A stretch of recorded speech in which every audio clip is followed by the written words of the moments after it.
शनिवार को बाल मत कटवाना, पीरियड्स में मंदिर मत जाना, आचार को हाथ मत लगाना, ग्रहण में खाना मत खाना, गर्भवती महिला ग्रहण में बाहर नहीं निकलती, काले कपड़े मत पहनना, उत्तर दिशा में सिर करके मत सोना।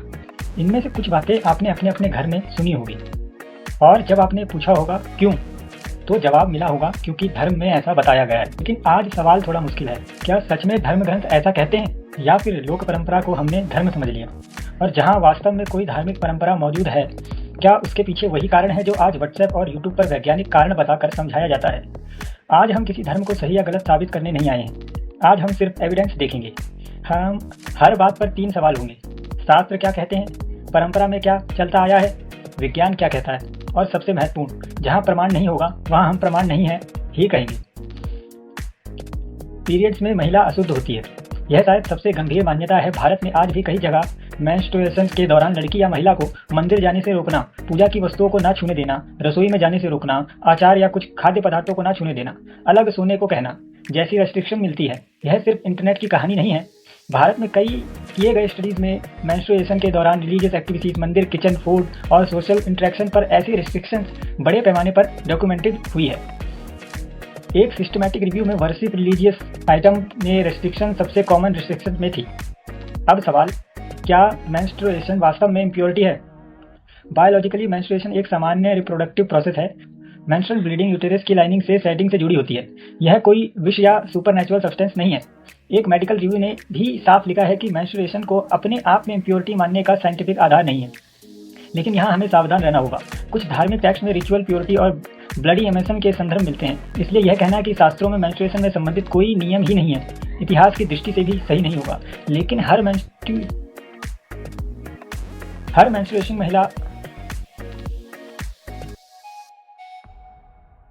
महिला पीरियड्स में अशुद्ध है और इसलिए उसे सामान्य जीवन से अलग रखना चाहिए। इसे एक यूनिवर्सल साइंटिफिक फैक्ट कहना भी गलत है। फैसला, मेंस्ट्रुएशन बायोलॉजिकल प्रोसेस है, इम्प्योरिटी का साइंटिफिक प्रूफ नहीं। और सबसे जरूरी, धार्मिक आचार और किसी व्यक्ति को अपमानित या अलग थलग करना 2 अलग बातें हैं। पीरियड्स में आचार छू दिया तो आचार खराब हो जाएगा। यह मान्यता इतनी लोकप्रिय है कि कई घरों में आज भी लड़की को कहा जाता है आचार को हाथ मत लगाना। क्यों? क्योंकि कहा जाता है कि मेंस्ट्रुएशन के दौरान शरीर से ऐसी कोई चीज निकलती है जो आचार को खराब कर देती है। कुछ इंडियन स्टडीज में महिलाओं ने खुद ऐसी बिलीफ रिपोर्ट की हैं कि मेंस्ट्रुएशन के दौरान शरीर से कोई स्मेल या रे निकलती है जो प्रिजर्व्ड फूड को खराब कर देती है। लेकिन साइंटिफिक क्वेश्चन बिल्कुल सीधा है, क्या मेंस्ट्रुअल ब्लड या मेंस्ट्रुएशन के कारण आचार खराब होता है?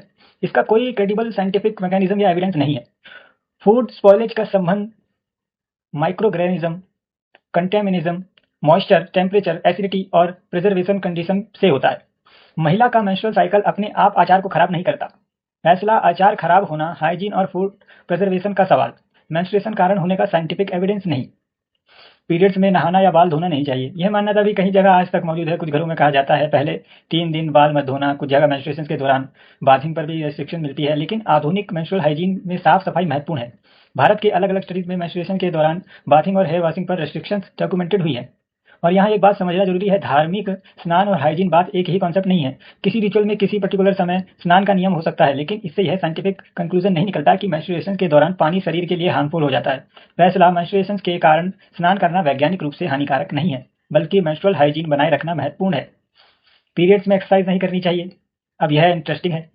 कई लड़कियों को कहा जाता है पीरियड्स में ज्यादा चलना मत, एक्सरसाइज मत करना, खेलना मत। लेकिन क्या मेंस्ट्रुएशन अपने आप में फिजिकल एक्टिविटी को प्रोहिबिटेड बनाता है? एविडेंस इतना सिंपल नहीं है। एक सिस्टमैटिक रिव्यू और मेटा एनालिसिस में मेंस्ट्रुअल साइकिल के अलग अलग फेसेस और एक्सरसाइज परफॉर्मेंस को देखा गया है। रिसर्चर्स को कोई ऐसा एविडेंस नहीं मिला जिसके आधार पर सभी महिलाओं को मेंस्ट्रुअल साइकिल के दौरान एक्सरसाइज बदलने की जनरल रिकमेंडेशन दी जा सके। उन्होंने इंडिविजुअलाइज्ड अप्रोच की बात कही। इसका मतलब यह भी नहीं है कि हर लड़की को पीरियड्स में जबरदस्ती हैवी एक्सरसाइज करनी चाहिए। अगर पेन, वीकनेस या कोई मेडिकल प्रॉब्लम है तो आराम बिल्कुल उचित है। लेकिन सिर्फ मेंस्ट्रुएशन होने की वजह से हेल्थी वुमन को एक्सरसाइज से रोक देना साइंटिफिकली जस्टिफाइड यूनिवर्सल रूल नहीं है। ग्रहण में खाना खाने से खाना जहरीला हो जाता है, यह तो आज तक बहुत ही ज्यादा प्रचलित है। अब आते हैं उस मान्यता पर जो आज भी सबसे ज्यादा साइंटिफिक लैंग्वेज में एक्सप्लेन की जाती है। कहा जाता है ग्रहण के समय सूर्य की रेज बदल जाती है, फूड में बैक्टीरिया बढ़ जाते हैं, इसलिए खाना पॉइजन बन जाता है। और फिर कहा जाता है तुलसी डाल दो, खाना सुरक्षित रहेगा। लेकिन भारत के ऑफिशियल साइंस कम्युनिकेशन पोर्टल पर इक्लिप्स मिसकंसेप्शन की चर्चा के फूड पॉइजनिंग वाले इस दावे को मिसलीडिंग इंटरप्रिटेशन कहा बताया गया है। वहाँ यह भी स्पष्ट किया गया है कि कुक्ड फूड का कुछ घंटों में खराब होना सामान्य फूड स्पॉइलेज प्रोसेस है और इक्लिप्स को उसका कारण मानने का साइंटिफिक बेसिस नहीं है। तो सवाल, क्या ग्रहण के दौरान खाना मैजिकली पॉइजन हो जाता है? साइंस के अनुसार नहीं। हाँ, लंबे समय तक बाहर रखा हुआ भोजन ग्रहण हो या ना हो खराब हो सकता है। फैसला ग्रहण धार्मिक रूप से महत्वपूर्ण हो सकता है, लेकिन ग्रहण के कारण भोजन जहरीला हो जाता है साइंटिफिक फैक्ट नहीं है। ग्रहण में गर्भवती महिला बाहर निकली तो बच्चे को नुकसान होगा। यह मान्यता डर पैदा करती है। कहा जाता है बाहर मत निकलना, चाकू मत चलाना, कैंची मत चलाना, कुछ काटना मत, वरना बच्चे के शरीर पर कट या जन्म चिन्ह आ जाएगा। अब साइंटिफिक इन्वेस्टिगेशन क्या कहती है? भारत के ऑफिशियल साइंस पोर्टल पर इक्लिप्स मिसकंसेप्शन की चर्चा में स्पष्ट रूप से कहा गया है कि सोलर इक्लिप्स में प्रेग्नेंट वुमेन या फीटस को नुकसान होने का साइंटिफिक एविडेंस नहीं है। लेकिन यहाँ एक वास्तविक सेफ्टी इशू जरूर है। सूर्य को बिना उचित आई प्रोटेक्शन के सीधा देखना आंखों के लिए खतरनाक हो सकता है। यानी ग्रहण से प्रेग्नेंट वुमेन को सुपरनेचुरल हार्म एविडेंस नहीं, लेकिन सूर्य को गलत तरीके से देखना वास्तविक आई सेफ्टी रिस्क। और यही फर्क है अंधविश्वास और वास्तविक सावधानी के बीच। शनिवार को काला पहनना अशुभ है। अब एक मजेदार कंट्राडिक्शन देखिए। एक तरफ कुछ लोग कहते हैं शनिवार को काला मत पहनो, और दूसरी तरफ भारत की एक प्रमुख धार्मिक परंपरा में क्या होता है? सबरीमाला की ऑफिशियल वेबसाइट के अनुसार 41 डेज व्रतम के दौरान ब्लैक रिकमेंडेड कलर है, जिसे मटेरियल डिटैचमेंट का प्रतीक बताया गया है। उसी रिचुअल डिसिप्लिन में हेयर कटिंग, सेविंग और नेल कटिंग भी फोरबिडन बताया गया है। अब सोचिए, अगर ब्लैक कलर अपने आप में यूनिवर्सली अशुभ होता तो धार्मिक व्रत और उसे रिकमेंडेड क्यों किया जाता? यहीं से एक महत्वपूर्ण बात सामने आती है। एक धार्मिक प्रतीक को पूरे हिंदू धर्म का यूनिवर्सल सुपरस्टिशन बना देना सही नहीं है।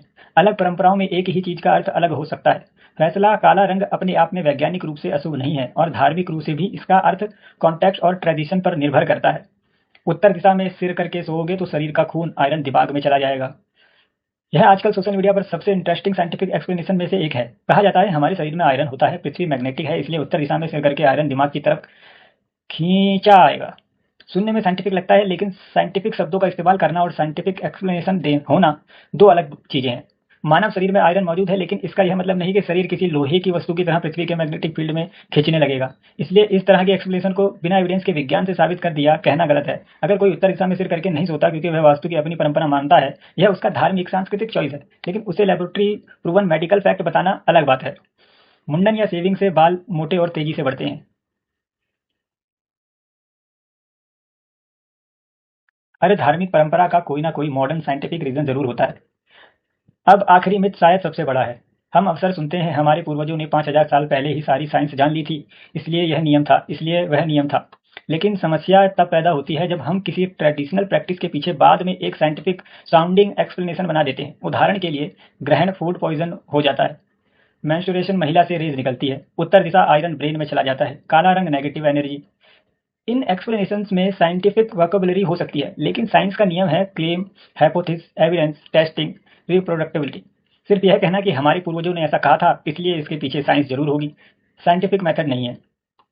तो क्या इसका मतलब है कि हमारी सारी परंपराएं गलत हैं? बिल्कुल नहीं। और यही इस वीडियो का सबसे महत्वपूर्ण पॉइंट है। परंपरा को 3 हिस्सों में देखना चाहिए। जो शास्त्र में वास्तव में मिलता है उसे उसके मूल संदर्भ में समझिए। जो केवल लोकाचार बन गया उसे धर्म का यूनिवर्सल रूल मत बनाइए, और जो साइंस के नाम पर बाद में एक्सप्लेन किया गया उसका साइंटिफिक एविडेंस मांगिए। क्योंकि धर्म को बचाने के लिए गलत साइंस की जरूरत नहीं है, और साइंस को अपनाने के लिए अपनी परंपरा का अपमान करने की भी जरूरत नहीं है। शायद हमें अपने बच्चों से यह कहना बंद करना चाहिए, बस ऐसा ही होता आया है, और उसकी जगह पूछना चाहिए क्यों होता है। अगर जवाब शास्त्र में है, शास्त्र दिखाइए। अगर जवाब परंपरा है, परंपरा बताइए। और अगर जवाब साइंस है तो एविडेंस दिखाइए। क्योंकि किसी बात को सिर्फ इसलिए सच नहीं माना जा सकता कि वह बहुत पुरानी है, और किसी बात को सिर्फ इसलिए झूठ भी नहीं कहा जा सकता कि वह पुरानी परंपरा है। सच्चाई दोनों के बीच नहीं, साक्ष्य के साथ खड़ी होती है।